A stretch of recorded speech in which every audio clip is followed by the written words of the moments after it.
She pulled a terrified child from the mud while armed men in expensive suits just stood there watching. She didn't know the little girl was a mafia boss's daughter, or that saving her would make the most dangerous man in Chicago refuse to let her go. Clara's feet were screaming. She'd worked a double shift at Rosie's Diner, serving greasy burgers to ungrateful customers for 8 hours straight.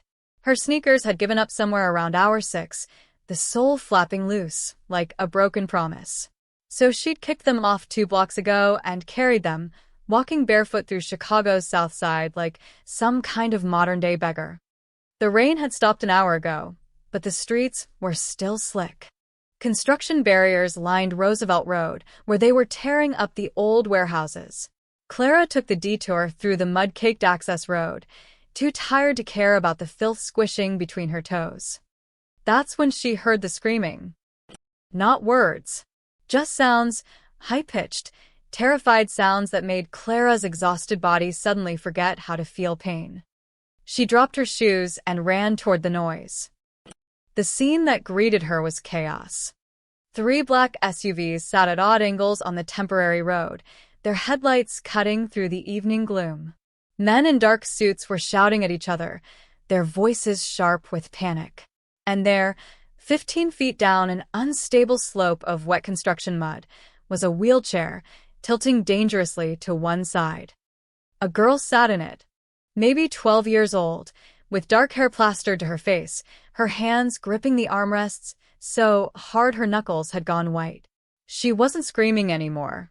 She was frozen, her mouth open in silent terror as the wheelchair slowly, inevitably, began to tip. "Get down there," one of the suited men barked. "It's too unstable, boss, the whole slope could give." "I don't care. Move."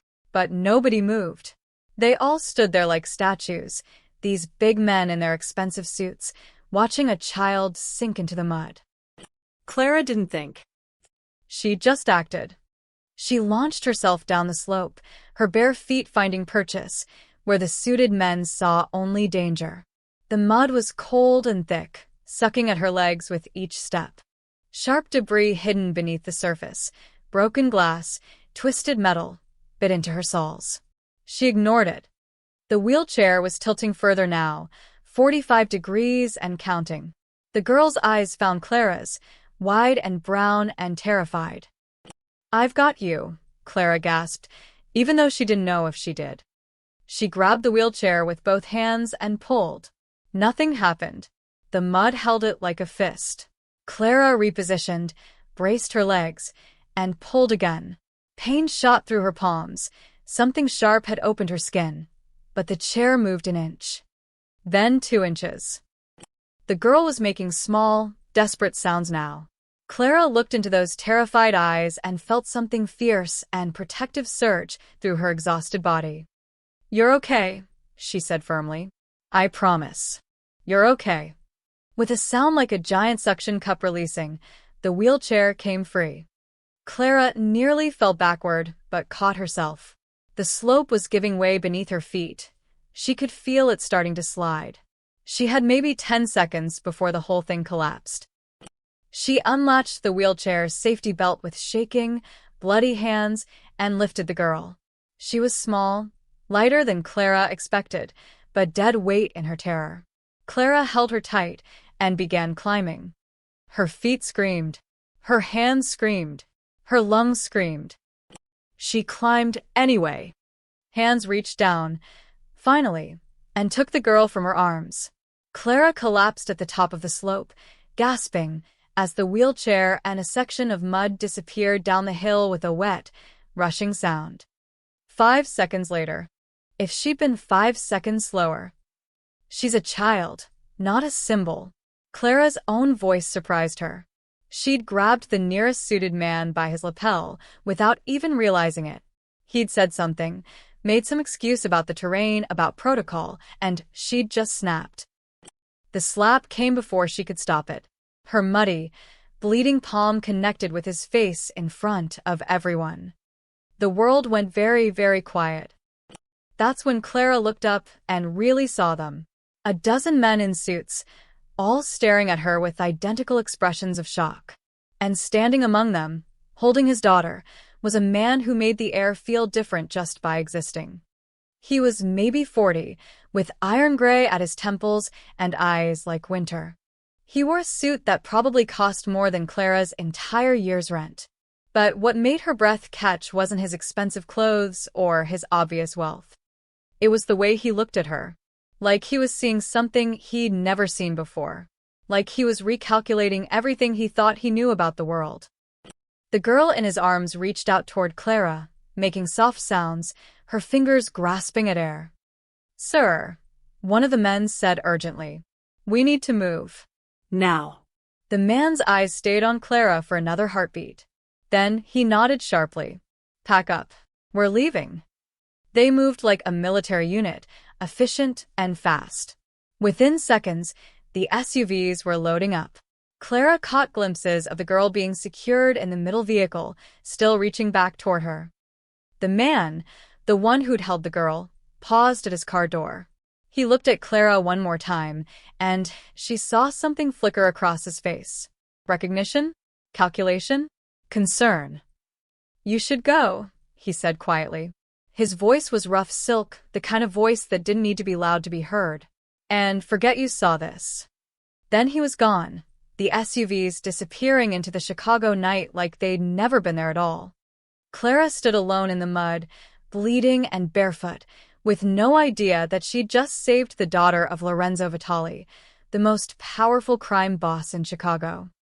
And no idea that in a building 3 blocks away, someone had photographed the entire thing. Clara's hands were shaking. She stood in the empty construction zone, watching the taillights of the SUVs disappear around the corner. The adrenaline that had carried her down that slope and back up again was draining away, leaving nothing but pain and a creeping sense of unreality. Had that really just happened?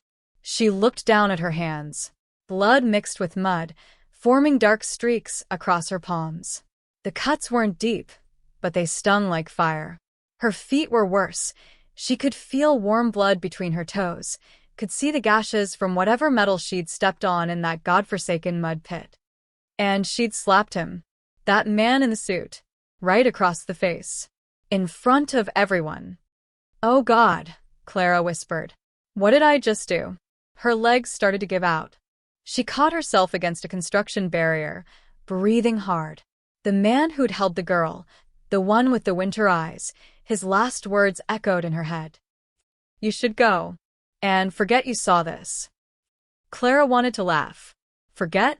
How was she supposed to forget pulling a terrified child out of the mud while grown men stood around doing nothing? She bent down and found her ruined sneakers where she'd dropped them. The sole was hanging on by a thread. Perfect. Just perfect. She shoved her bleeding feet into them anyway and started walking. The South Side at night wasn't safe for a woman alone. Clara knew this. Everyone knew this. But right now, she was too tired and too shocked to care.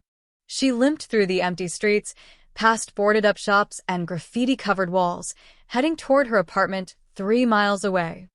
She didn't notice the camera lens in the 4th-floor window of an abandoned warehouse. Didn't see the flash of a telephoto lens capturing her mud-covered form as she stood over the suited men.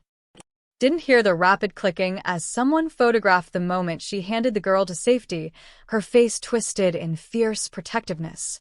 3 blocks away, in a basement apartment that smelled like cigarettes and old pizza, Marcus Chun reviewed his photos with growing excitement.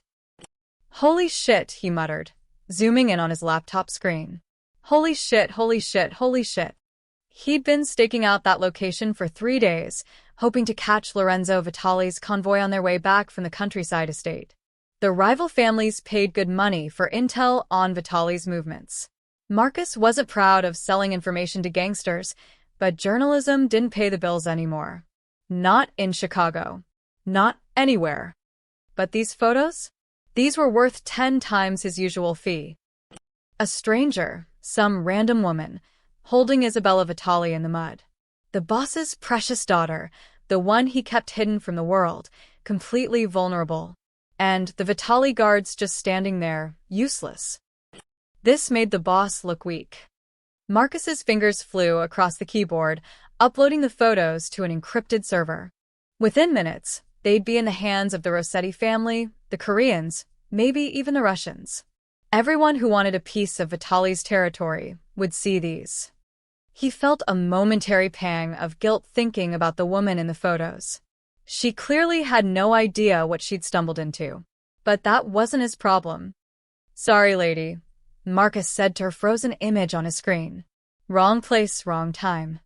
He hit send. Clara made it 2 miles before she had to stop and rest. She collapsed on a bus stop bench, her whole body trembling. The adrenaline crash was hitting hard now. She felt dizzy, sick, like the ground was tilting under her. The girl's face kept flashing through her mind. Those terrified brown eyes. The way she'd reached out to Clara even after she was safe, like she didn't want to let go. Clara had never seen someone look at her like that before. Like she mattered. Like she was a hero instead of a struggling waitress with negative $47 in her checking account. "You're losing it," she told herself. They were just some rich people having car trouble. That's all. But she knew it wasn't. The way those men had moved military precision. The way they'd all carried guns under their jackets. She'd seen the bulges when they reached for the girl. The way the gray-eyed man had looked at her, like he was deciding whether she was a threat. Clara pulled out her phone. The screen was cracked, had been for 6 months, but it still worked. 11:47 p.m. Mia would be worried sick. She typed out a text. "Coming home. Got held up. I'm fine." Her little sister responded immediately. "Where are you?" "I was about to call the police." "Don't. I'm fine. Be home in 20. Clara forced herself to stand. Her feet screamed in protest. She had 1 more mile to go. As she limped through the darkness, she passed a group of young men on a corner. They went quiet when they saw her, this bleeding, mud-covered woman stumbling through their territory. One of them started to approach, but another grabbed his arm. "Let her go, man. She's already had a bad night." Clara almost laughed. If they only knew. She finally reached her apartment building, a 5-story brick structure that had been under renovation for the past decade. The lobby door hung crooked on its hinges. The elevator had been broken since 2019. Clara climbed the stairs to the 3rd floor, leaving muddy, bloody footprints on each step. At her door, she paused. Her keys were in her pocket, but she couldn't make herself reach for them yet. Through the thin walls, she could hear Mrs. Rodriguez's TV blaring. Could hear the couple in 3B fighting again. Could hear the familiar sounds of home, a place that felt both safe and suffocating at the same time. Clara took a deep breath and opened the door. Mia was on her in seconds. "Oh my God, what happened to you? Is that blood?" "Clara, is that blood?" "I'm okay," Clara said automatically. Just give me a minute." But as she looked into her sister's worried eyes, Clara had the strangest feeling, like standing on the edge of a cliff, looking down, knowing that one wrong step would send her tumbling into an abyss she couldn't see the bottom of. She just didn't know she'd already taken that step. 3 miles away, in a mansion on the North Shore, Lorenzo Vitali stared at his phone as the first photo hit his encrypted message board. His daughter. His Isabella. Held by a stranger. Vulnerable. Exposed. "Find her," he said quietly into the darkness. "Find her now." "Sit. Now." Mia pushed Clara onto their battered couch, the one they'd found on the curb 3 years ago, and disappeared into the bathroom. 16 years old, and already acting like the parent. Clara would have found it funny if she wasn't so tired. The apartment was exactly 420 square feet. Clara knew because the landlord loved to remind them of it every time he raised the rent. 1 main room that served as living room, dining room, and Clara's bedroom. A tiny alcove where Mia slept. A bathroom the size of a closet. A kitchen that was basically a hot plate and a mini fridge. Home sweet home. Mia returned with their first aid kit, a shoebox containing Band-Aids, expired Neosporin, and medical tape they'd stolen from the hospital waiting room. She knelt in front of Clara, and grabbed her foot without ceremony. "This is going to hurt," Mia said. "Everything already hurts." Mia pressed a damp washcloth against Clara's sole. Clara hissed through her teeth. "What happened?" Mia asked quietly, wiping away mud and blood. "And don't say nothing. You look like you wrestled an alligator." "Just wrong place, wrong time. Clara, I helped someone, okay? Some kid who was stuck. It's not a big deal." Mia looked up at her, dark eyes sharp. She had their mother's eyes, the only thing either of them had inherited from the woman who'd overdosed when Mia was 8. Clara had been 21, working 2 jobs, suddenly responsible for a traumatized second grader. That was 5 years ago. Sometimes it felt like 50. "You're lying," Mia said. "You're using your everything is fine voice." "I'm not." "Yes, you are. You use it when the rent's late. You use it when you skip meals, so I can eat. You use it when you pretend you're not scared." Mia's hands were gentle despite her sharp words, carefully picking debris from Clara's cuts. "So what happened?" Clara sighed. How could she explain? Some rich people, probably mobsters, had a car accident. Their disabled daughter almost died because they were too scared to help her. "I jumped in mud and saved her life. No big deal." Except it was a big deal. Those winter gray eyes kept flashing through her mind. "I saw something I shouldn't have seen," Clara said finally. "That's all. But it's over now." Mia didn't look convinced, but she returned to cleaning the wounds. "You need stitches for this one." "Can't afford stitches." "Clara." "Butterfly bandages. We've got some left from when you fell last year." Mia's jaw tightened, but she didn't argue. She knew the numbers as well as Clara did. They were always one emergency away from disaster. As if on cue, Clara's eyes landed on the kitchen table. Bills. Spread out like a hand of terrible cards. The red final notice stamps practically glowed in the dim light. Electric, $347, due 3 days ago. Rent, $1,200, due in 1 week. Mia's school fees, $89. Medical bills from when Mia had strep throat last month, $423. Clara's paycheck from the diner, $891 for 2 weeks of work. The math didn't work. It never worked. "Stop looking at them," Mia said softly. "We're going to lose the apartment." "No, we're not. I can pick up more hours at the—" "You're not dropping out of school." Clara's voice was sharp. "Final." "That's not happening." "Then what?" "We're bleeding money, Clara. You work 60 hours a week and we're still drowning." "I'll figure it out." "I always figure it out." "By doing what?" "You're already working yourself to death." Clara didn't have an answer to that. Mia finished bandaging her feet in silence. Then she moved to Clara's hands, carefully cleaning the deep cuts across her palms. These were worse, jagged, filled with grit, and who knew what else? Definitely needed stitches. Butterfly bandages it was. "You know what the worst part is?" Clara said, watching Mia work. "Those people tonight, the ones with the stuck kid, they were mobsters. Had to be. Black SUVs, guys with guns, the whole cliché." "How do you know they had guns?" "I saw them." "Under their jackets." Clara shook her head. "And I'm thinking, these people are probably the reason this neighborhood is falling apart. They're probably the reason half the businesses on our street shut down. The reason people are afraid to walk around at night." "Clara." "They ruin everything," Clara continued, her voice rising. "They buy up properties and let them rot. They run drugs through our schools. They make it impossible for normal people to just exist. And tonight I had to—" She stopped herself. "Had to what?" "Nothing. Doesn't matter." But it did matter. It mattered that she'd saved that little girl, that she'd felt genuine fear for a mobster's daughter, that she'd looked into those terrified brown eyes and seen a child instead of a symbol. Clara stood up, testing her bandaged feet. Pain shot up her legs, but she could walk. "I need a shower." "There's no hot water. Building's boiler is broken again." "Of course it is." Clara limped to the bathroom, 3 steps from the couch, and turned on the water.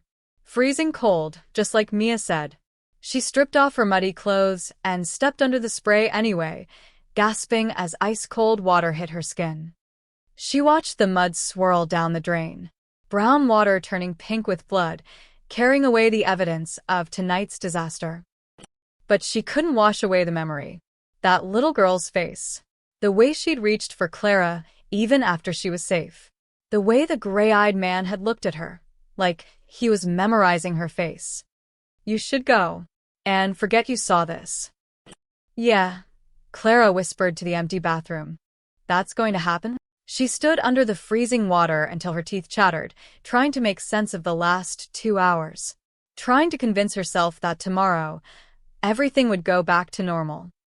In the main room, Mia stared at the bills on the table. Then she looked at her phone, at the text message she'd received an hour ago from a classmate. My uncle says they're hiring at the packaging plant. Night shift. $15 per hour under the table. You interested? Mia knew Clara would kill her if she dropped out. But Clara didn't need to know. Night shift meant she could still go to school during the day. It meant they could actually pay their bills. It meant Clara might stop looking so tired all the time. Mia typed back, I'm interested. When can I start? Outside their building, a black sedan pulled up to the curb. The driver kept the engine running, watching the third-floor windows. He lifted a phone to his ear. Found her. Roosevelt Gardens Apartments, Unit 3C. Name's Clara Martinez, age 26. Works at Rosie's Diner. Has a younger sister. There was a pause. Yes, sir. Maintaining surveillance. What are your orders? The voice on the other end was quiet. Calm. Deadly. Watch her. I want to know everywhere she goes, everyone she talks to, and find out if anyone else knows about tonight. Understood, Mr. Vitali. The line went dead. Inside the car, the driver settled in for a long night. He'd done this before, watched people who'd caught the boss's attention.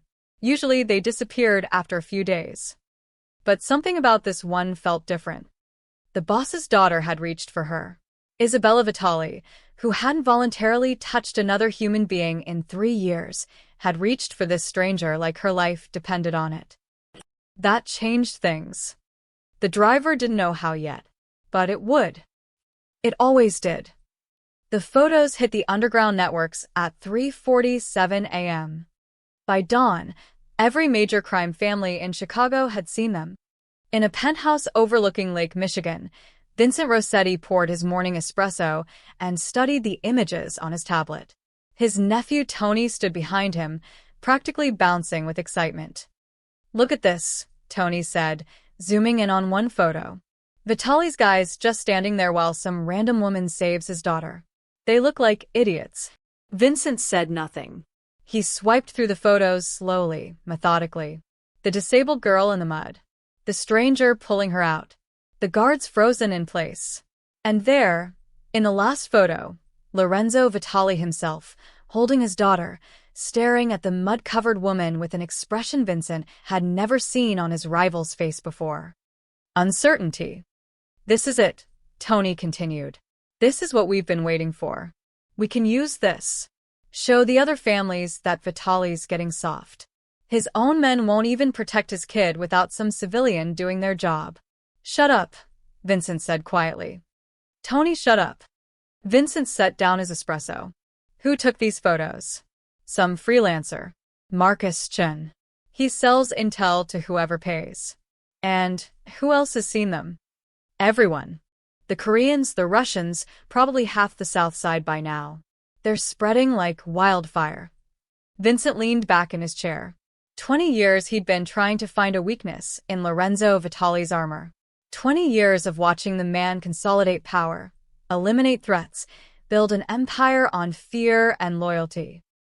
And now this. A crack in the foundation. But something felt wrong about it. Find out who the woman is, Vincent said finally. Everything about her. Where she lives, where she works, who she knows. I want a complete profile by noon. Why? She's nobody. Just some. If she was nobody, these photos wouldn't bother me, Vincent turned to face his nephew. Vitali's daughter reached for her. Did you see that? After she was safe, she reached back. That child hasn't reached for anyone since her accident 3 years ago. Tony frowned. So either this woman staged the whole thing to get close to the Vitalis, which would make her very dangerous, or she's genuinely that brave and kind, which makes her even more dangerous. I don't understand. You never do. Vincent picked up his tablet again. Kindness is a weapon when you know how to use it. And if Vitaly sees value in this woman, we need to know why. Now go. I want that profile. Tony left, confused but obedient. Vincent stared at the photos for a long time after he was gone. In his business, you learn to read people by their smallest gestures, the way they held their shoulders, the tension in their jaw.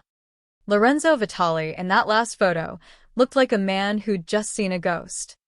Or worse, a man who'd just seen hope. Lorenzo's estate was in chaos. You need to make a statement. His consigliere, Marcus Viti, paced the study like a caged animal. These photos, everyone's seen them. They're saying your men are incompetent.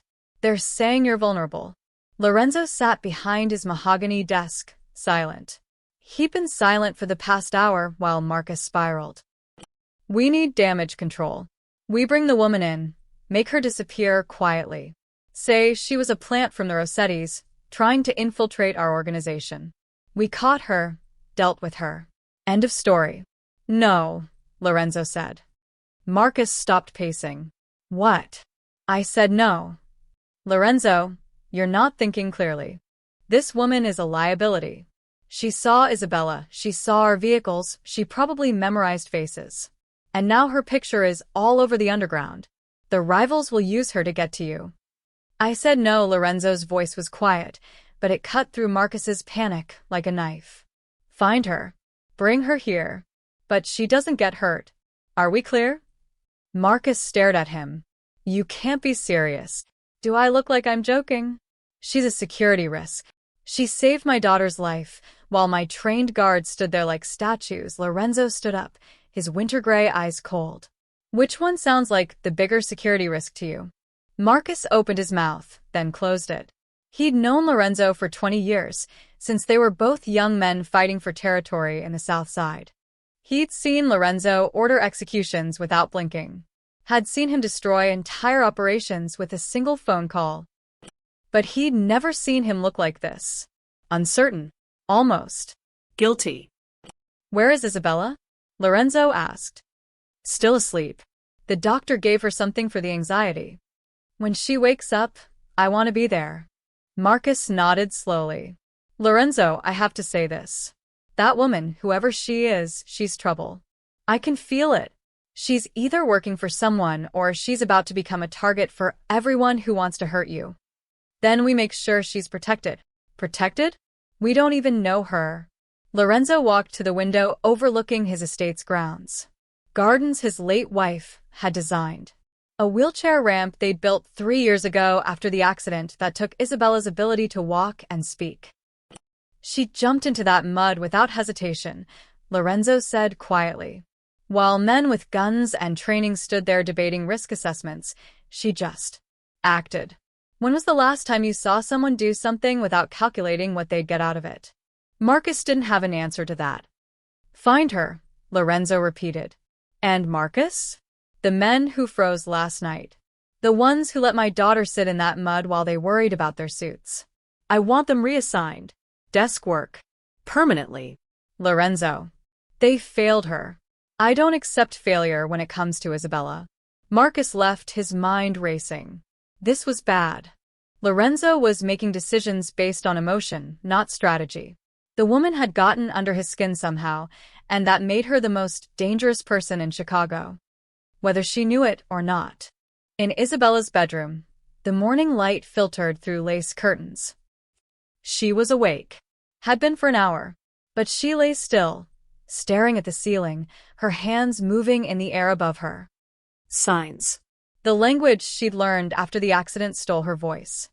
Her nurse, Mrs. Alvarez, watched from the doorway, her expression troubled. Isabella's hands moved in the same pattern, over and over. Clara. Clara. Clara. Clara. Sweetie, Mrs. Alvarez said gently, coming into the room. Your father will be here soon. Are you hungry? Isabella's hands kept moving. She wasn't looking at Mrs. Alvarez. She was looking at something only she could see. The woman with kind eyes who'd pulled her from the mud. The woman whose hands bled but held her tight anyway. The woman who'd whispered, "You're okay," like a promise. Clara. Isabella had asked her name while sitting in her father's car, her hands shaking as she signed the question. One of the guards had told her father, who'd repeated it quietly. Clara. It was the first time in 3 years that Isabella had asked anyone's name. The first time she'd wanted to remember someone. Mrs. Alvarez pulled out her phone and texted Lorenzo. She's awake. And You need to see this. 2 minutes later, Lorenzo appeared in the doorway. He watched his daughter's hands move through the same pattern over and over and felt something crack open in his chest. hope. And terror. Because in his world, the things you loved were the things that got you killed. Clara woke up to someone pounding on her door. She rolled off the couch, her makeshift bed, and immediately regretted it. Every muscle in her body screamed. Her bandaged hands throbbed. Her feet felt like they'd been run over by a truck. The pounding continued. I'm coming. Clara limped to the door and yanked it open. Mrs. Chun from 3A stood there, her arms crossed, her expression suspicious. Who are they? Who's who? The men in the black car. They've been sitting outside since last night. My grandson saw them.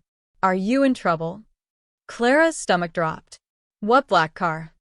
Don't play stupid with me, Mrs. Chun leaned in, her voice dropping to a harsh whisper. I've lived in this neighborhood for 30 years. I know what black cars with tinted windows mean. Are you working for someone? Is this about drugs? What? No, I don't.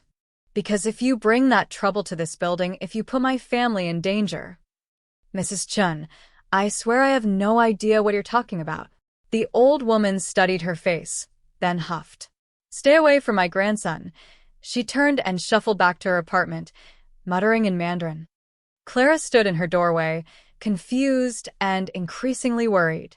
She walked to the window, carefully, her feet still screaming, and peered through the grimy glass. There, parked across the street, was a black sedan. Just sitting there. Engine running. Windows tinted so dark she couldn't see inside. Oh no, Clara whispered. No, no, no. The gray-eyed man's words came back to her. You should go. And forget you saw this. She hadn't forgotten. And apparently, neither had they. At Rosie's diner, things got worse. Clara showed up for her shift at noon, still limping. She'd wrapped her hands in extra bandages and worn her oldest sneakers, the ones with actual soles, but every step hurt. Rosie took one look at her and frowned. What happened to you? Fell. It's fine. You look like hell. Thanks, Rosie. You're a real confidence booster. But Rosie wasn't laughing. She pulled Clara aside between the kitchen and the counter. There were men here this morning, asking about you. Clara's blood went cold. What kind of men? The expensive kind. Nice suits, nice watches. They asked what time you work, where you live, if you had any friends who came in regularly. Rosie's eyes were hard. I told them nothing. But Clara, what's going on? Are you mixed up in something? No. I helped someone last night. That's all. Helped who? Just some kid who was stuck. I didn't know it was a big deal. Rosie studied her face for a long moment. This neighborhood, these people, you don't just help someone without it becoming a thing. You should be careful. I am being careful. Are you? Because you look scared. Clara was scared. Terrified, actually. But she couldn't afford to lose this job. I'm fine. Really? Can I work? Rosie sighed. Table 4 needs coffee. And Clara? If those men come back, you tell me immediately. I don't care who they are. Clara spent her shift jumping at every shadow. Every time the door opened, she expected to see suits. Black cars. Winter gray eyes. But they never came. They were just watching. Mia noticed the car immediately when she got home from school. She wasn't stupid. She'd grown up on the South Side. You learn to recognize danger the way other kids learn to recognize birdsongs. The black sedan had been there when she left for school that morning. It was still there now, hours later. Same spot. Same tinted windows. Watching their building. Mia pulled out her phone and texted Clara, "There's a car outside. Black sedan. Been there all day." 3 dots appeared, then disappeared.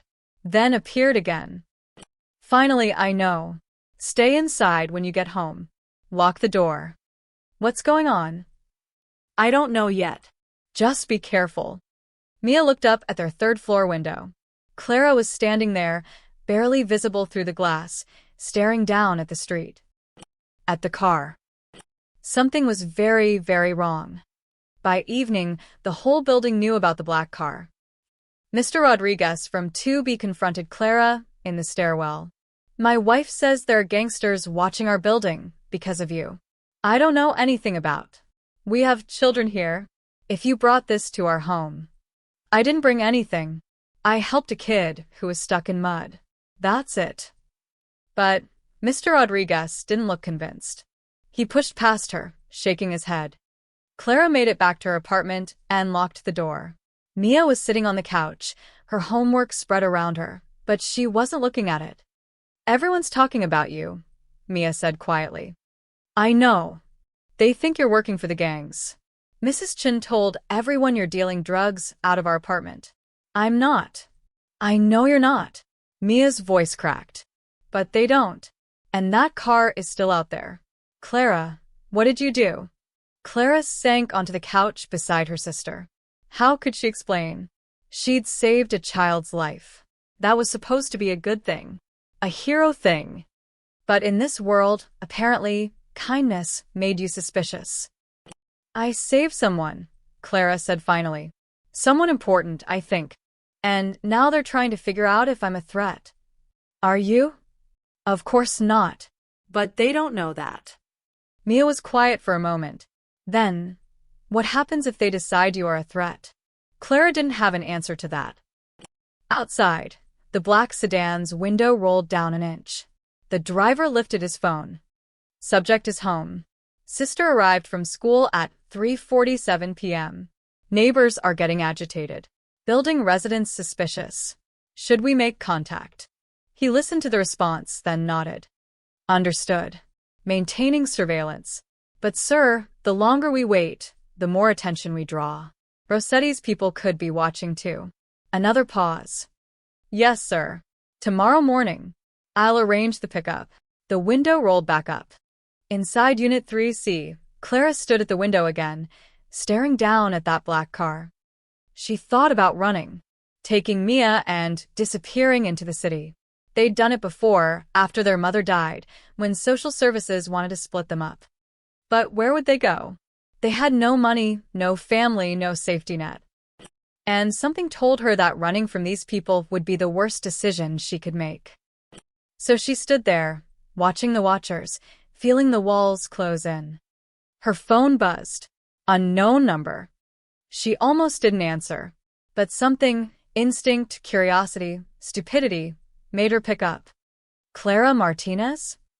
The voice was male, professional, cold. Who is this? Someone who wants to talk. Tomorrow morning, 8 a.m., a car will pick you up. You'll come willingly, or we'll have a problem. I'm not going anywhere with. This isn't a negotiation. Someone wants to meet you. You can make this easy, or you can make this difficult. The choice is yours. The line went dead.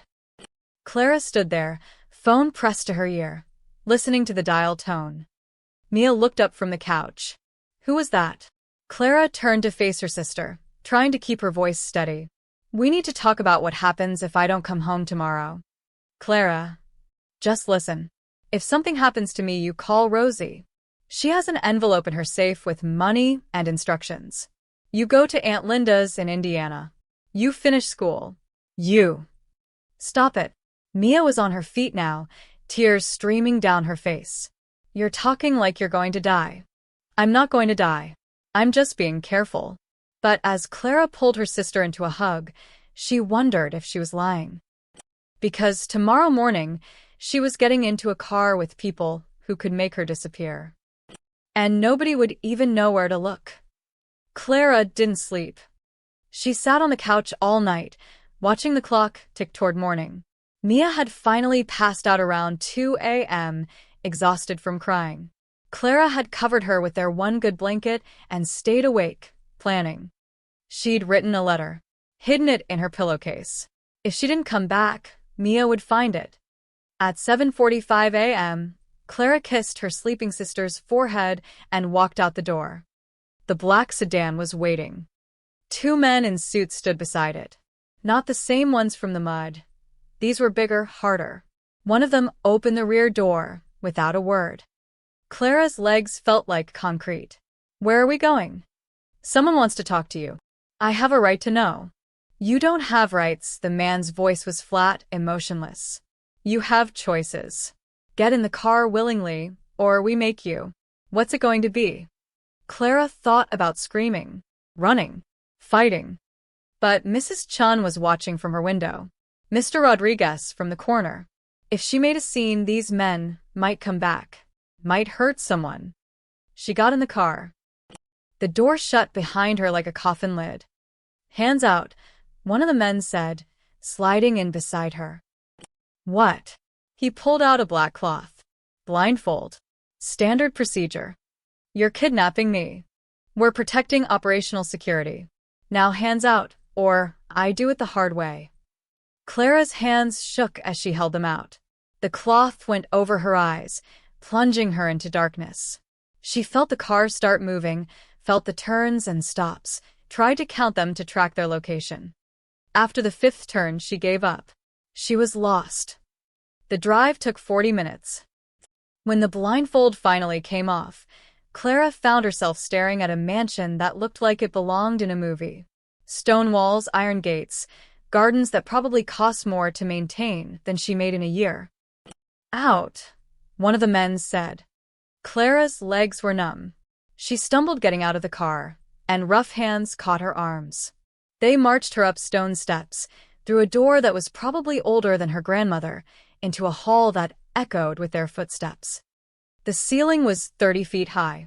Paintings covered the walls, real ones, probably worth millions. A chandelier hung above them like a crystal waterfall. Clara had never felt more out of place in her life. "Wait here." They left her standing in the center of the hall, alone. But she could feel eyes on her, cameras probably, maybe people hidden in doorways. She wanted to run, wanted to scream, wanted to wake up from this nightmare. The sound of footsteps made her freeze. 6 men entered the hall. 5 wore suits that cost more than her yearly rent. But it was the 6th one, the one in the center, who made her breath catch. Winter-gray eyes.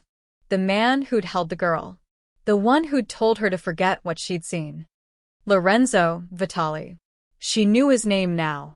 Had heard it whispered in the diner, seen it in the news. The most powerful crime boss in Chicago. And she'd saved his daughter. "Miss Martinez," Lorenzo said, his voice that same rough silk she remembered. "Thank you for joining us." "I didn't have a choice." "Everyone has choices," he gestured to the men flanking him. "My consigliera, Marcus Vitti. And my security team. They have questions for you." Marcus stepped forward, his eyes cold. "How did you know we'd be on that road?" "I didn't." "Convenient timing, don't you think? You just happened to be walking past exactly when we had an accident. I work at a diner 5 blocks from there. I walk home every night. Through a construction zone. The normal route was flooded from the rain. I took the detour." Clara's fear was turning to anger. "What is this? I helped your daughter, and now I'm being interrogated like a criminal?" "You could be a plant," Marcus said. "Sent by the Rossettis. The timing is too perfect. I don't even know who the Rossettis are. Or you could be looking for payout. Saving the boss's daughter, expecting a reward." "I don't want your money." Clara's voice echoed through the hall. "I saw a kid who was scared, and nobody was helping her. That's it. That's the whole story. Marcus looked at Lorenzo. Sir, she's a security risk. We should. Where do you work? Lorenzo interrupted, his eyes never leaving Clara's face. Rosie's Diner. South Side. How long? 3 years. And, before that, different diner. Different neighborhood. I've been waiting tables since I was 21. Family? Clara hesitated. My sister. Mia. She's 16-inch. Parents? Dead. The word came out harder than she intended. Lorenzo nodded slowly. You live in Roosevelt Gardens. Unit 3C. Rent is 3 months behind.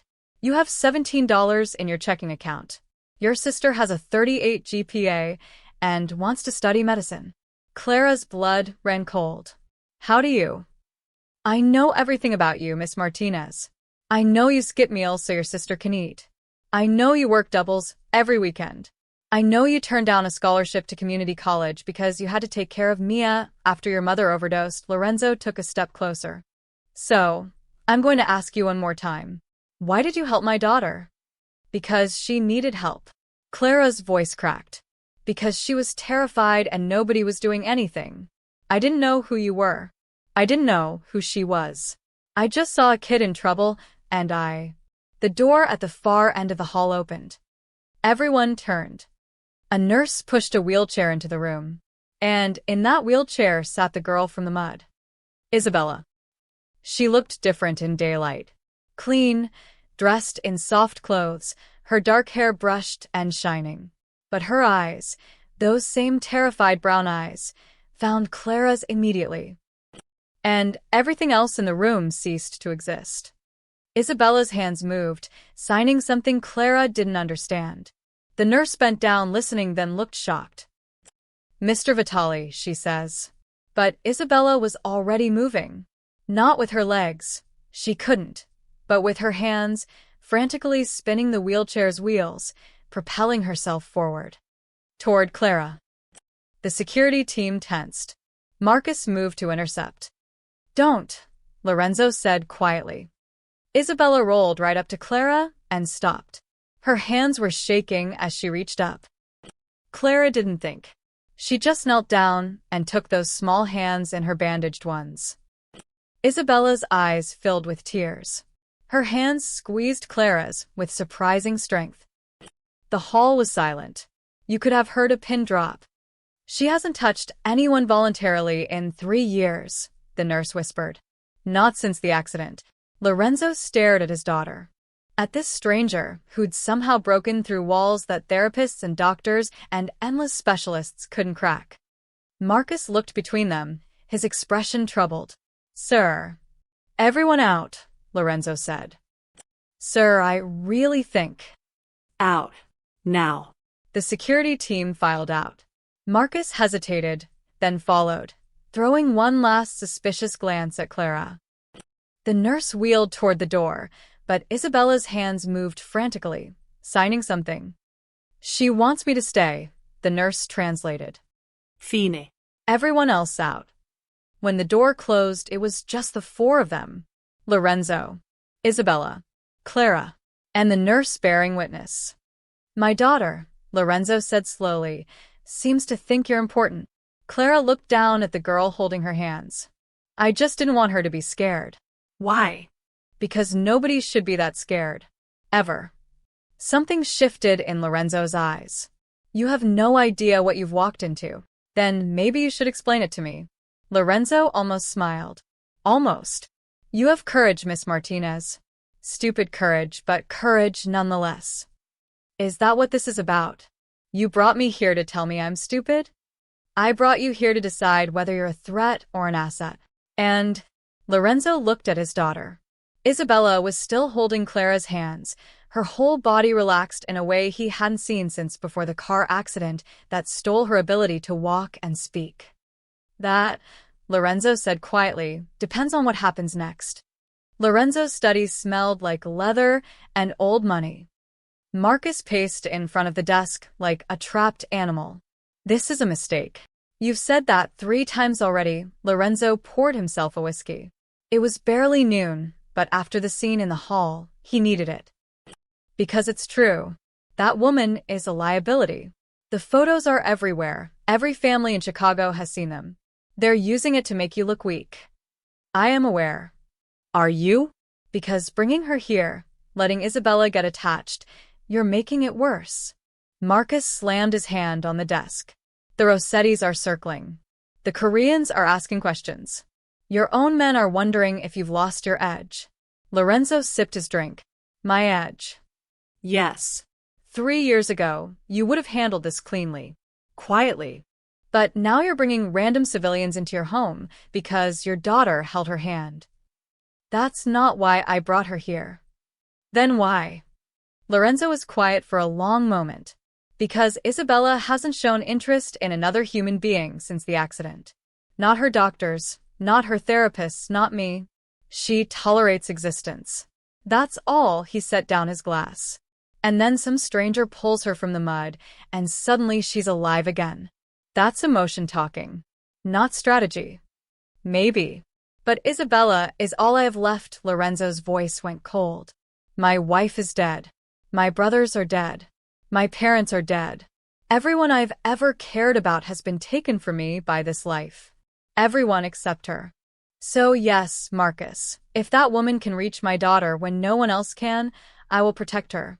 Strategically sound or not. Marcus ran a hand through his hair. The Rossettis will use her. They'll see the bond and exploit it. Then we make sure they can't get to her. How? She lives in a building with broken locks and 100 witnesses. She works at a public diner. She's completely exposed. So, we bring her closer. Closer? Lorenzo. We offer her a position. Caregiver for Isabella.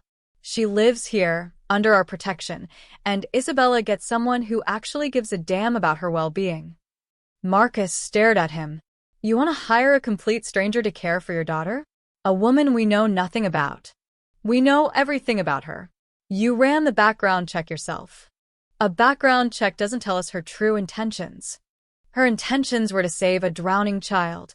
Lorenzo stood up, moving to the window that overlooked the estate's gardens. I've spent 20 years reading people, Marcus.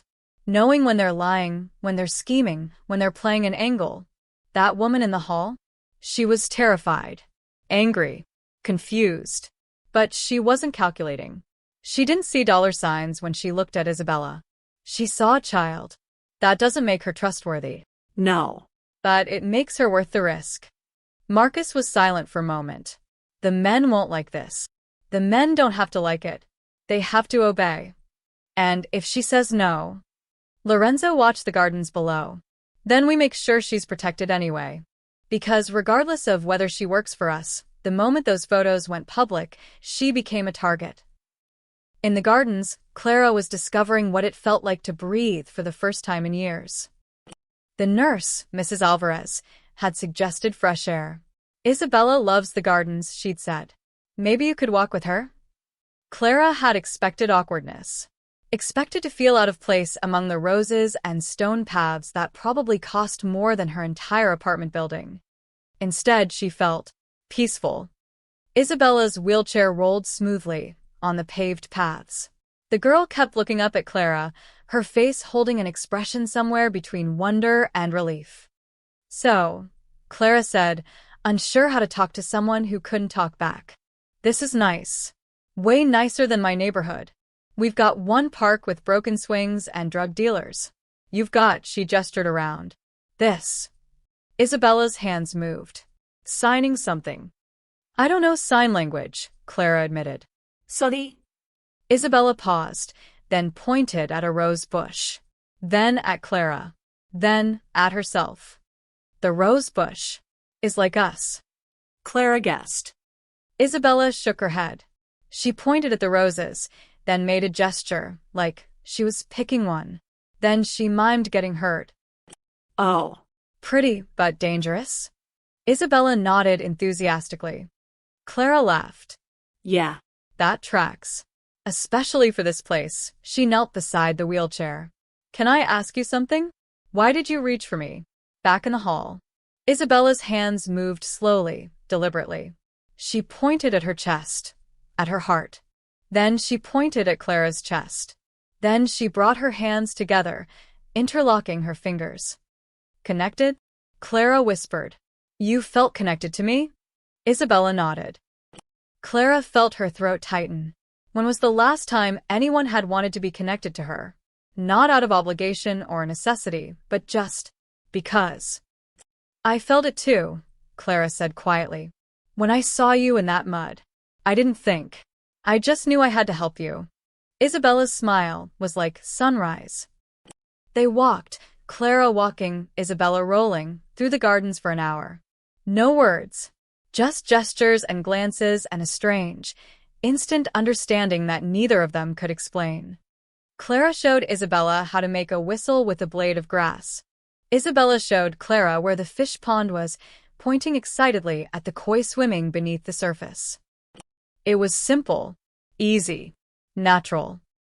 Like they'd known each other for years instead of hours. From his study window, Lorenzo watched them. She's good with her.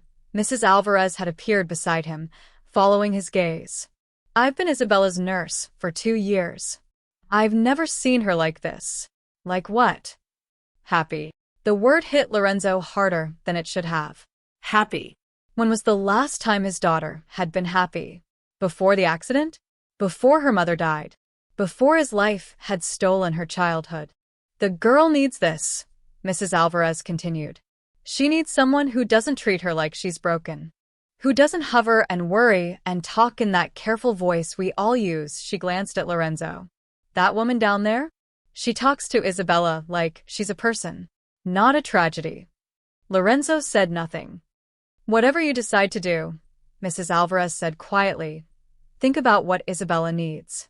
Not what's safe. Not what's strategic. What she needs. Then she left him alone with his thoughts. In the gardens, Clara was laughing at something. Isabella was signing rapidly, her whole body animated in a way Lorenzo had forgotten was possible. His phone buzzed. Marcus, Rossetti's people spotted outside the diner. They're looking for her. Lorenzo typed back. Increase security on her building. Put someone on the sister. And the woman. Lorenzo watched Clara push Isabella's wheelchair toward the fish pond, watched his daughter's joy, and made a decision that he knew Marcus would hate. She's not leaving. Sir. Prepare a room in the East Wing. Clara Martinez is staying. That's an order. He could practically feel Marcus's frustration through the phone. But orders were orders. Lorenzo turned from the window and called down to the gardens. Mrs. Alvarez. Bring them inside. We need to talk. In the gardens, Clara felt her brief moment of peace evaporate. She looked up at the mansion, at the window where she knew he was watching. Guess playtime's over, she said to Isabella. Isabella's hands moved. Don't go. Clara didn't understand the signs, but she understood the fear in the girl's eyes. Hey, she said gently. I'm not going anywhere. I promise. It was a promise she had no right to make. But looking into Isabella's eyes, Clara knew she'd fight to keep it. Even if it killed her. Mia stood at the apartment window watching the street below. The black sedan was gone. But it had been replaced by something worse, uncertainty. Where was Clara? She'd been gone for 6 hours. No call. No text. Just silence. Mia's phone buzzed. She grabbed it, hoping, but it was just her friend Ashley. You coming to school? Mia typed back, not today. She couldn't leave. Not until she knew Clara was okay. A knock at the door made her jump. She crept toward it, peering through the peephole. Mrs. Chen. Mia opened the door a crack. Hi, Mrs. Chen. Where's your sister? She's out. Out where? With those men in the black car? Mrs. Chen pushed past her into the apartment. Everyone's talking. They think your sister is working for the gangs. Is she dealing? Is that where the money comes from? We're not dealing anything. Then explain the cars. Explain the men asking questions. Mrs. Chen crossed her arms. My grandson saw 3 different cars this morning. Different cars. All watching this building. That's not normal, Mia. I don't know what to tell you. Clara helped someone and suddenly. Helped who? Who did she help that brings this kind of attention? Mia didn't have an answer. Mrs. Chen's expression softened slightly. Look, I'm not trying to be cruel, but I have family here. My grandson, my daughter. If your sister brought danger to this building, we need to know. She didn't bring anything. She was in the wrong place at the wrong time. That's what they all say. Mrs. Chen headed for the door. Tell your sister to be careful. People are watching. And not just the men in the cars. When she left, Mia sank onto the couch, Clara's letter clutched in her hand. The one she'd found in the pillowcase. If you're reading this, something happened. Call Rosie. Go to Aunt Linda's. Don't try to find me. Please be okay, Mia whispered to the empty apartment. Please.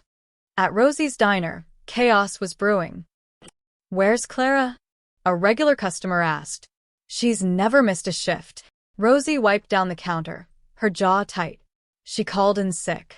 But Clara hadn't called, hadn't texted, had just vanished. Rosie tried her number again. Straight to voicemail. The lunch rush was brutal without Clara.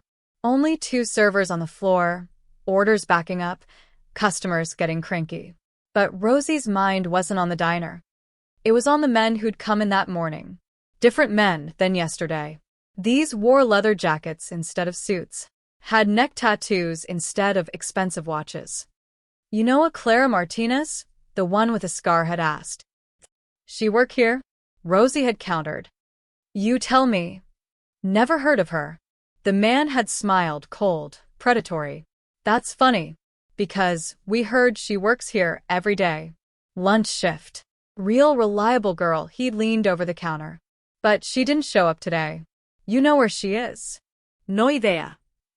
See, that's interesting. Because she didn't show up at home either. Her little sister's all alone, wondering where big sister went. His smile widened. Makes you think something bad might have happened. Rosie had grabbed her baseball bat from under the counter. Get out of my diner. We're just asking questions. And I'm just telling you to leave. Now. They'd left. But Rosie knew they'd be back. She pulled out her phone and dialed a number she hadn't called in 5 years. It rang 4 times before a gruff voice answered. Rosie? That you? I need a favor, Tommy. You never call unless you need something. What is it? One of my girls is in trouble. Missing. And there are people looking for her. Bad people.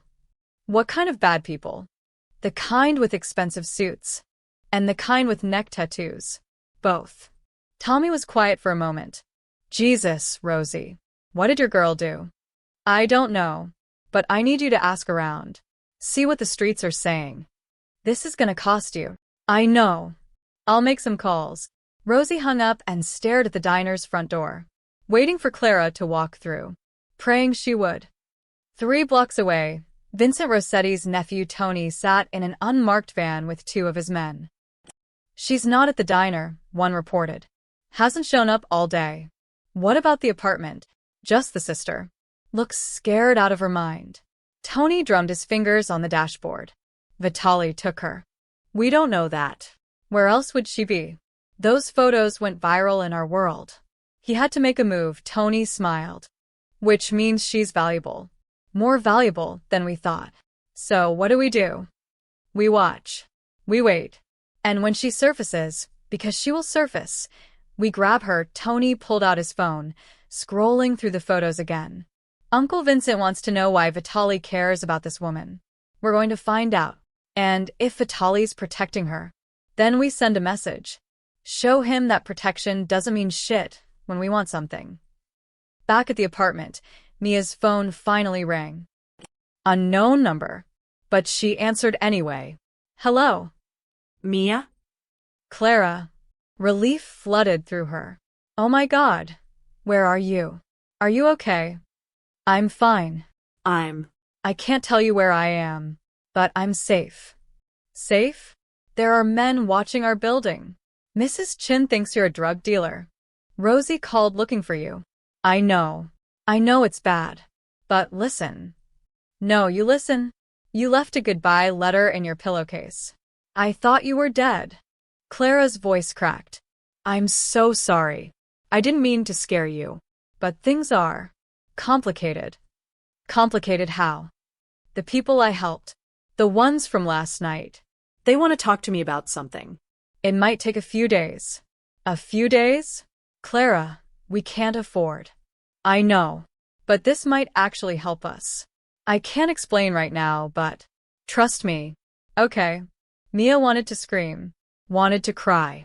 Wanted to reach through the phone and shake her sister. Are you in danger? No. I promise. I'm safer than I've been in a long time. That doesn't make any sense. I know. But I need you to do something for me. Pack a bag. Important stuff only. And be ready to leave if I call. Leave? Leave where? Anywhere that's not there. just. Be ready. Please. The line went quiet for a moment. Clara, you're scaring me. I'm sorry. But I'm trying to protect you. There are things happening that I don't fully understand yet. But I promise, I'm going to fix this. How? I don't know yet. But I will.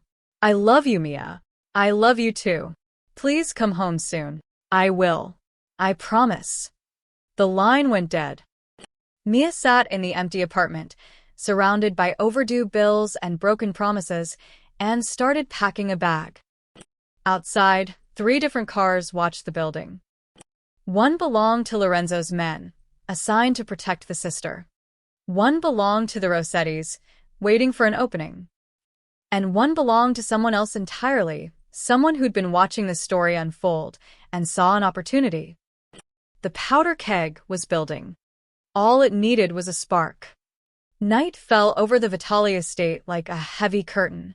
Lorenzo sat alone in his study, a glass of whiskey untouched on his desk. The room was dark except for the lamp casting long shadows across the walls. He'd sent Clara to a guest room in the East Wing, given her clean clothes, food, privacy. Mrs. Alvarez was watching over her, making sure she didn't try to run. Not that she could. The estate was surrounded by guards. Cameras everywhere. No one got in or out without Lorenzo knowing. But that wasn't the problem. The problem was what to do with her now. Lorenzo pulled up his phone, scrolling through encrypted messages. Marcus had compiled a threat assessment. It wasn't pretty. Rossetti's confirmed watching her building. Koreans asking questions through channels. Russians waiting to see our move. Every family in Chicago is watching to see how we handle this. Recommendation: eliminate the liability. Clean. Quiet. Make it look like an accident. Message sent. We protect our image above all else. Lorenzo stared at those words. Eliminate the liability. 3 years ago, he wouldn't have hesitated. Someone became a problem, you solved it. Permanently. That's how you survived in this world. But 3 years ago, his wife had been alive. Isabella had been walking, talking, laughing. 3 years ago, he'd still believed in clean solutions. He closed his eyes and saw the accident again. His wife's car crushed. Isabella trapped in the back seat, her spine shattered. The doctors saying she'd never walk again. Never speak again. The way Isabella had retreated into herself afterward, like a flower closing up. Silent. Distant. Present but not really there. And then today. Lorenzo opened his eyes and looked toward the East Wing. Today, Isabella had laughed. He'd heard it from the gardens while talking to Marcus. A real laugh, bright and genuine. The sound had stopped him mid-sentence. He'd gone to the window and watched Clara pushing Isabella's wheelchair along the path, both of them bent over something, a ladybug on a leaf. Clara had been making exaggerated faces, and Isabella was laughing silently, her shoulders shaking with joy. When was the last time he'd seen that? 2 years? 3. Lorenzo stood and walked to his window. The gardens were dark now, but he could still picture them there. The ease between them. The way Isabella had looked at Clara, like she was the sun. What would Maria say? He thought, picturing his dead wife. What would she tell me to do? He knew the answer. Maria would tell him to choose Isabella's happiness over his empire. Every time. But Maria had never understood that the empire was what kept Isabella safe. The power, the fear, the reputation. That's what protected her from enemies who'd use her to get to him. And Clara threatened all of that. His phone buzzed. Marcus. Sir, we need a decision. The longer she stays, the more complicated this gets. Lorenzo didn't respond. Instead, he opened his desk drawer and pulled out a photo. Maria, holding baby Isabella. Both of them smiling at the camera. A lifetime ago. What do I do? He whispered to the picture. How do I choose between keeping her safe and keeping her alive? Because that's what Clara represented. Not just safety, life. The spark that had been missing from Isabella's eyes for 3 years. A knock at the door interrupted his thoughts. Come in. Mrs. Alvarez entered, her expression troubled. She's asking for you. Clara? Isabella. She won't settle down. Keeps signing Clara's name. She wants to know if Clara is staying. Lorenzo rubbed his face. What did you tell her? That I don't know. Because I don't. Mrs. Alvarez met his eyes. Are you really going to send that girl away? After what I saw in the gardens today? It's not that simple. It's exactly that simple. Your daughter is happy for the first time in years. You want to take that away from her. I want to keep her safe. Safe isn't the same as alive, Lorenzo. Mrs. Alvarez's voice was gentle but firm. Isabella has been surviving, not living. You know the difference. Lorenzo said nothing. That girl down the hall. She doesn't care about your money. Doesn't care about your power. She looked at Isabella and saw a child who needed help. Nothing more, nothing less. Mrs. Alvarez moved toward the door. You have until morning to decide. But know this, whatever you choose, Isabella will remember. And so will you. She left him alone with his ghosts. 3 miles away, in the back room of a Korean barbecue restaurant, Vincent Rossetti met with 2 of his best men. She's still at the estate, Tony reported. Our guy on the inside confirmed it. East wing, 3rd floor. Interesting. Vincent studied the building blueprints spread across the table. Vitali's keeping her close. That means she matters. So we grab her? Not yet. She's too protected there. Vincent tapped the blueprints. But according to our source, Isabella has therapy appointments. Twice a week. Downtown clinic. They have to leave the estate for that. Tony grinned. A moving target. Exactly. Next session is Thursday morning. Convoy will be smaller. Can't draw too much attention in daylight downtown. That's when we make our move. And do what with her? Vincent was quiet for a moment. We see what makes her so special to Vitali. See if we can use her to negotiate. And if she's not useful, he shrugged. Then she's a message. Show Vitali that keeping civilians close makes him vulnerable. What if Vitali fights back? He will. But that's the point. We make him choose between protecting his image and protecting her. Either way, we win. Tony pulled out his phone, showing the mud photos again. I still don't get it. She's nobody. Why risk a war over her? Because she's not nobody to Isabella. Vincent stood, rolling up the blueprints. And Isabella is everything to Lorenzo. So yes, Tony, we're going to risk a war. Because the man who's controlled Chicago for 20 years just showed his weakness. A disabled girl and a poor waitress. Exactly. And we're going to exploit both.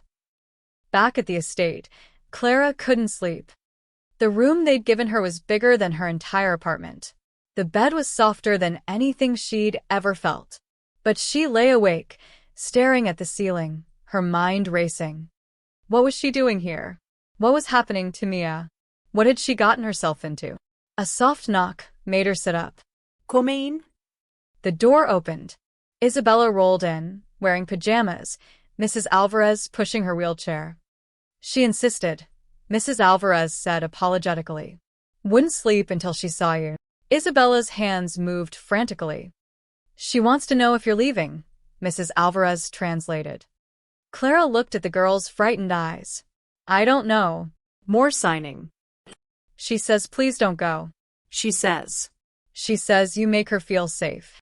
Clara's throat tightened. You make me feel safe too. Isabella smiled. That sunrise smile that made everything else fade away. Can I ask you something? Clara said to Mrs. Alvarez. What happens to people who get close to this family? Mrs. Alvarez's expression darkened. Nothing good. Lorenzo's wife died in a car accident that may not have been an accident. His brothers were killed by rival families. Everyone he loves becomes a target. So, if I stay, you become a target too. And so does your sister. Clara looked at Isabella, at that hopeful, innocent face. She'd never had a real choice. She'd stopped having choices the moment she jumped into that mud. Tell him I'll stay, Clara said quietly. But only if my sister is protected too. I'll let him know. After they left, Clara lay back down, knowing she'd just sealed her fate. Somewhere in the darkness, Lorenzo made his decision too. The collision course was set. Thursday morning came too fast. Clara had spent 3 days at the estate, learning the rhythms of Isabella's life.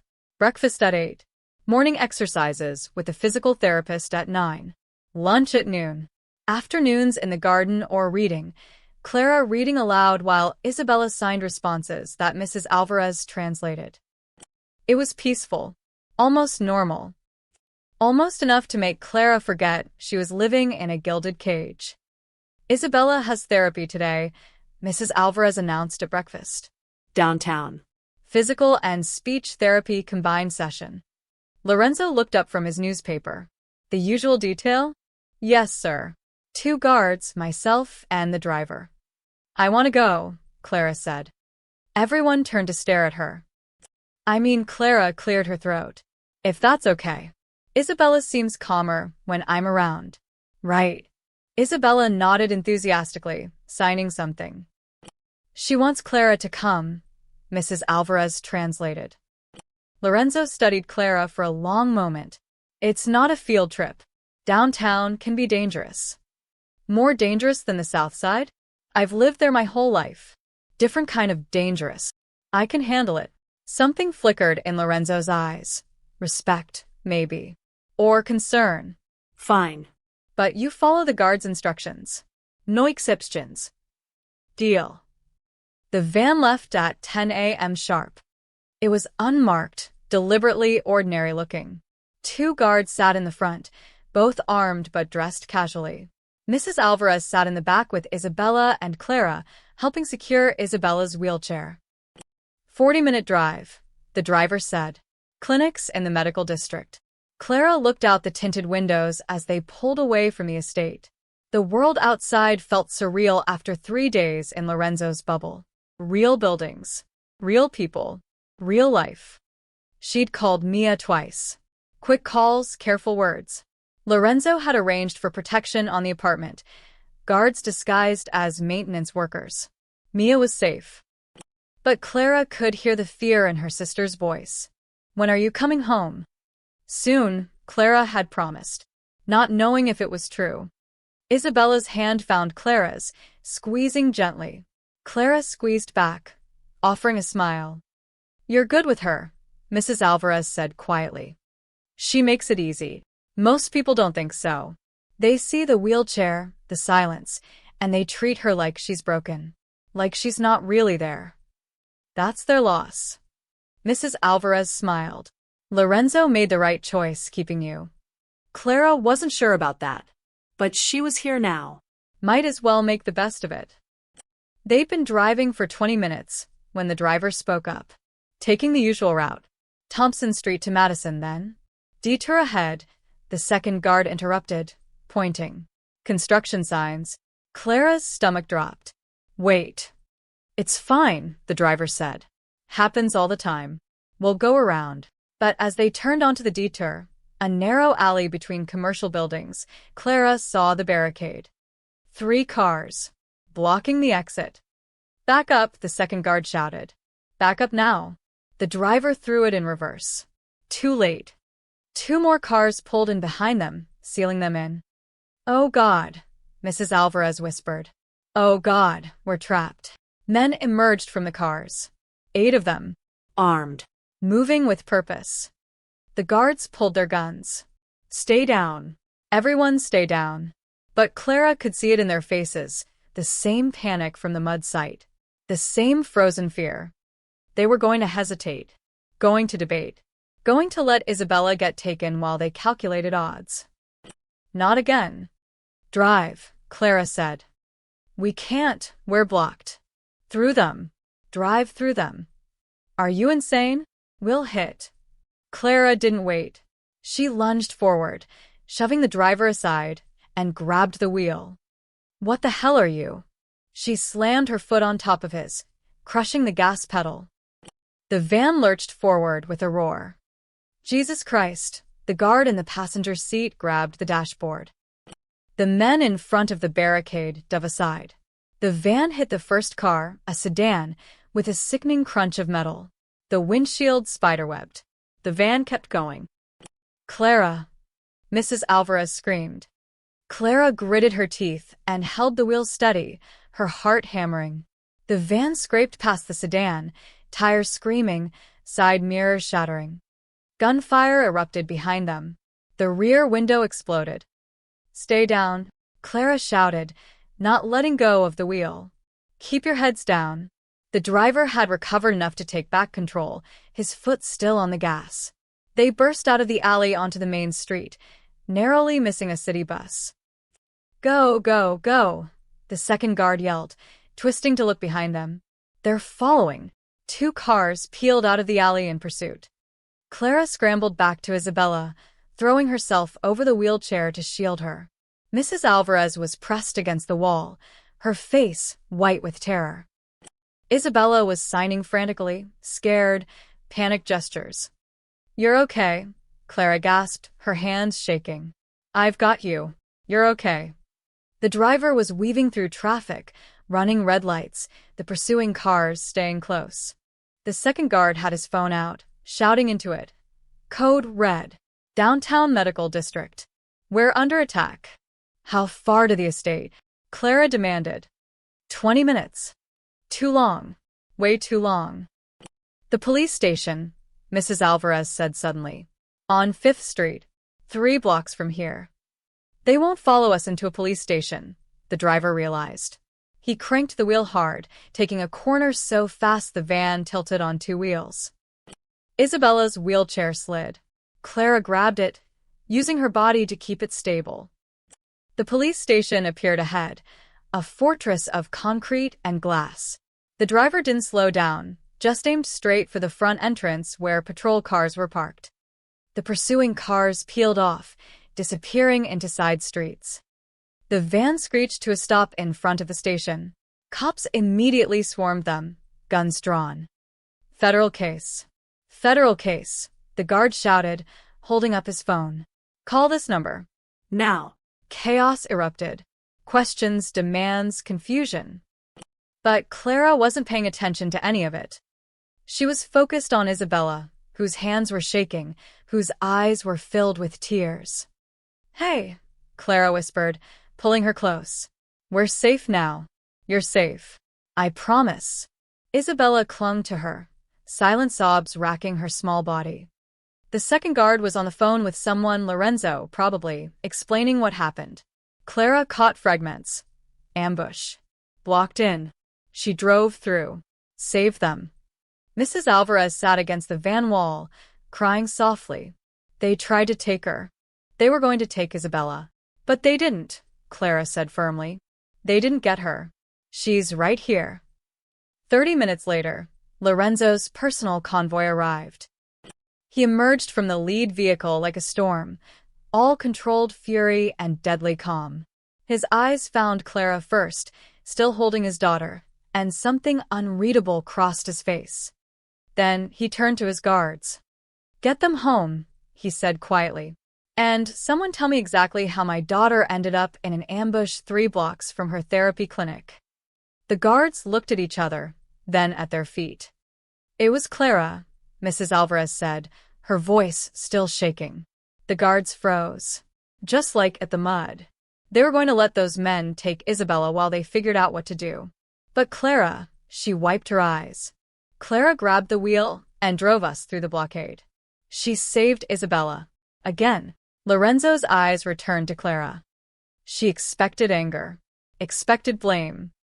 Instead, she saw something that looked almost like wonder. "We'll talk when we get home," was all he said. As they loaded into the vehicles, a fortress of SUVs this time, Clara finally let herself shake. Let the adrenaline crash hit her. She'd just rammed a car with a van full of people, had been shot at, had put herself between Isabella and armed men. She'd done it without thinking. Just like the mud. Isabella's hand found hers again, squeezing tight. And despite everything, the terror, the danger, the absolute insanity of her life right now, Clara squeezed back. Some things she was learning were worth fighting for, even if the fight might kill you. The estate's main hall was silent as a tomb. Lorenzo stood at the center, surrounded by his men. 20 of them, including the guards who'd been in the van, all standing at attention, avoiding his eyes. Clara sat on a bench near the wall, Isabella's wheelchair beside her. Mrs. Alvarez had wanted to take the girl upstairs, but Isabella had refused, clinging to Clara's hand. "Explain," Lorenzo said quietly. The 2 guards from the van stepped forward. The driver spoke first, his voice shaking. "Sir, we followed protocol. Took the usual route. When we hit the construction detour—" "There was no construction," Marcus interrupted, striding into the hall. He threw a tablet onto the table. "I just checked with the city. No permits issued for Thompson Street. No construction scheduled." The room went colder. "It was a setup," Marcus continued. "Someone on the inside told them the route, told them the timing." Lorenzo's expression didn't change, but the air pressure in the room seemed to drop. "Search the detail. Everyone who knew about today's appointment. I want names." "Already done, sir." Marcus gestured, and 2 men dragged someone into the hall. A young man, maybe 25, bleeding from his nose. One of the estate's junior guards. "Found him trying to leave through the service entrance," Marcus said. "Had 10,000 in cash in his jacket." Lorenzo walked over to the young man. Didn't touch him. Just looked at him. "Who paid you?" "I don't." Who paid? "You." The young guard's resolve crumbled. "Rossetti. Tony Rossetti. He said it would be easy money. Just tell them the route and timing. Nobody was supposed to get hurt." "Nobody was supposed to get hurt," Lorenzo repeated softly. "My daughter was supposed to be kidnapped, but nobody was supposed to get hurt. Is that right?" "They said they just wanted to talk to her." "To the woman. They said." "Take him to the basement," Lorenzo said. "Marcus will handle him." The guard was dragged away, screaming apologies. Lorenzo turned to face his men. This happened because of cowardice. Not his betrayal. That's just greed. But because when my daughter was in danger, my trained guards froze, his voice was ice. Again, the men shifted uncomfortably. "At the mud site, you stood there calculating risk while a civilian jumped in to save her. Today, you were about to let armed men take her while you debated tactics." Lorenzo's eyes swept the room. "Do you know who saved my daughter today?" Silence. "Clara Martinez. A waitress from the South Side. Someone with no training, no weapons, no backup. She grabbed the wheel and drove through a barricade while bullets were flying." He paused. "While my guards sat there frozen." One of the guards spoke up. "Sir, with all respect, we were assessing." "You were afraid." Lorenzo cut him off. "That's fine. Fear keeps you alive. But when you let fear stop you from protecting what matters, you're useless to me." Marcus stepped forward. "Lorenzo, we need to discuss the real issue here. This woman, Clara, she's the reason all this happened. The Rossettis saw the photos, saw the bond with Isabella, and decided she was an exploitable weakness. Every decision we've made since that mud incident has been damage control." He pointed at Clara. "She's the liability." Clara felt everyone's eyes turn to her. She wanted to shrink, to disappear. But Isabella's hand squeezed hers, anchoring her. "You're right," Lorenzo said, and Clara's heart sank. She is the reason this happened. Marcus nodded, vindicated. So we need to. She's the reason my daughter is still alive, Lorenzo continued, his voice cutting through Marcus's words. Twice now. While the men I paid to protect her stood around calculating odds, she acted. No hesitation. No fear. Just pure instinct to protect a child. That's recklessness, not courage. Is it? Lorenzo's eyes were cold. Tell me, Marcus. When was the last time you jumped into danger without calculating your survival odds? When was the last time any of you put someone else's life before your own safety? The room was silent. That's what I thought. Lorenzo turned back to his men. The guards from today's detail are reassigned. Desk work. Permanently. You failed my daughter when it mattered. Sir, one of them protested. I don't accept excuses. I accept results. Lorenzo's voice was final. Now get out of my sight. All of you except Marcus. The men filed out, shoulders slumped. When they were gone, Lorenzo faced his consigliera. You've been against Clara from the beginning, Lorenzo said, calling her a liability, a plant, a security risk. You wanted her eliminated because she is a risk. No. My men are the risk. Their cowardice. Their inability to act when it matters. Lorenzo moved closer. You know what I learned today, Marcus? That courage is rare. And when you find it, you don't destroy it. You protect it. This is emotion talking. You're making decisions based on your daughter's attachment. I'm making decisions based on results. Lorenzo's voice rose for the first time. Clara has saved Isabella twice while trained professionals froze. That's not emotion. That's fact. Marcus's jaw tightened. And when the Rossettis come again, when they realize she's permanently in Isabella's life, you're painting a target on her back. Then we make sure she's protected. Around the clock. Whatever it takes. Lorenzo, this is insane. Is it? Or is it insane that I've surrounded my daughter with people who are more concerned with protocols than her life? Lorenzo's eyes were hard. You've been my friend for 20 years, Marcus. But you're wrong about this. You're wrong about her. Marcus stared at him for a long moment, then shook his head. I hope you know what you're doing. So do I.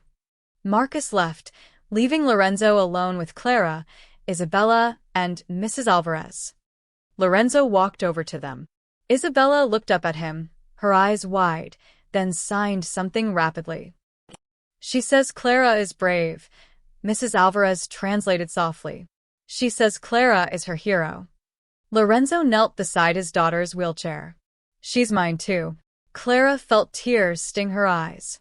I just did what anyone would. No, Lorenzo interrupted. You did what no one else did. Including me. He looked at her directly. I've been trying to protect Isabella by building walls around her, hiring the toughest men, creating the strongest fortress. But I realize now that's not protection. That's prison. Sir. From now on, you stay close to Isabella. Not as a guest. Not as a temporary solution. Lorenzo's voice was firm. You're her caregiver. Her protector. Whatever you need, your sister protected, money for bills, education for Mia, it's done. No questions asked. Clara couldn't speak. Couldn't breathe. But you need to understand what this means, Lorenzo continued. The moment you accept you're part of this family, and that makes you a target. Not just from rivals, but from everyone who wants to hurt me. I know, Clara whispered. Do you? Because there's no going back from this. Your old life, it's gone. Your sister will be relocated somewhere safe. You'll live here. You'll be watched. Protected. But also trapped. Isabella's hand tightened in Clara's. Clara looked at this little girl who'd somehow become the most important person in her world. This child who'd reached for her when no one else did. Who'd trusted her when she had every reason not to. I'm already trapped, Clara said quietly. The moment I pulled her from that mud, my old life ended. So yes, I accept. Lorenzo nodded slowly. Then welcome to the family, Clara Martinez. God help us all. 2 weeks later, Clara stood in front of a mirror in her new room at the estate.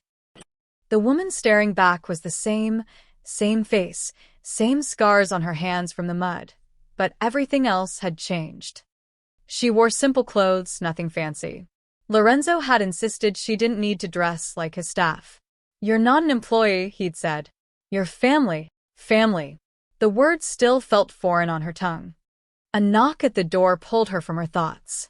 "Come in." Mia burst through, dropping her backpack and launching herself at Clara. "Oh my God, this place is insane. There's a library bigger than our old apartment. And the kitchen, Clara, they have 3 refrigerators. 3-inch. Clara laughed, hugging her sister tight. "How was the first day at the new school?" Weird.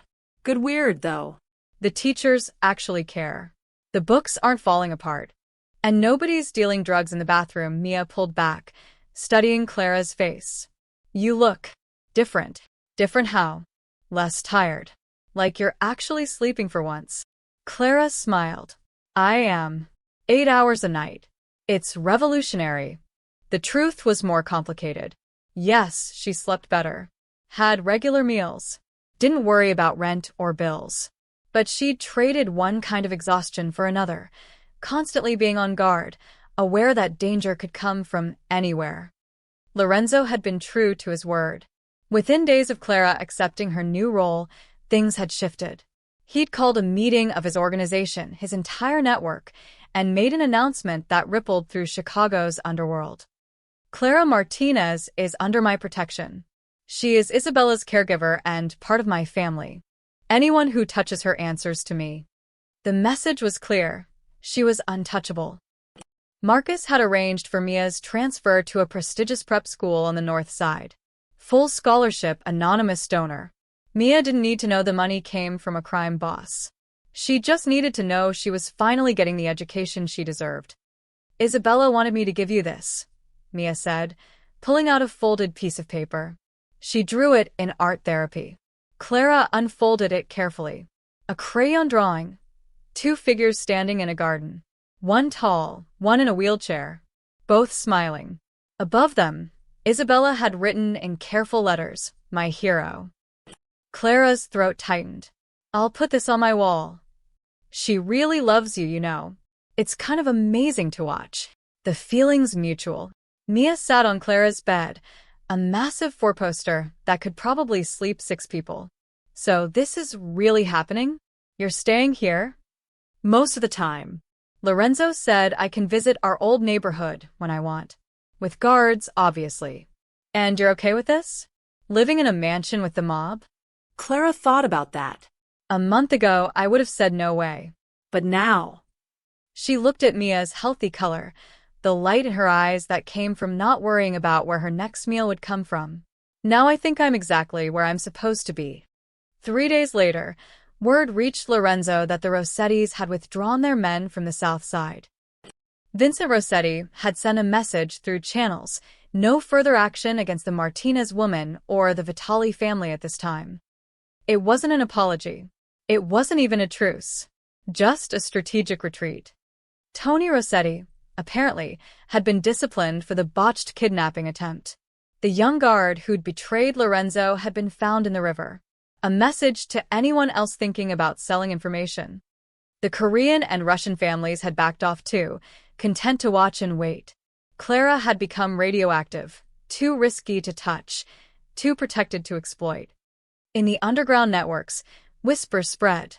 The mud rescuer is family now. Vitali claimed her. Some said it was a sign of weakness, Lorenzo getting soft over a civilian. Others said it was brilliant, showing his organization that loyalty was rewarded, that courage mattered more than pedigree. Clara didn't care what they said. She only cared about the little girl who signed her name every morning with a smile. On a quiet Sunday afternoon, Lorenzo stood at his study window, watching the estate's lake shimmer in the sunlight. Below, Clara pushed Isabella's wheelchair through the grass. They'd moved off the paved paths, something Mrs. Alvarez would scold them for later, and were heading toward the water's edge.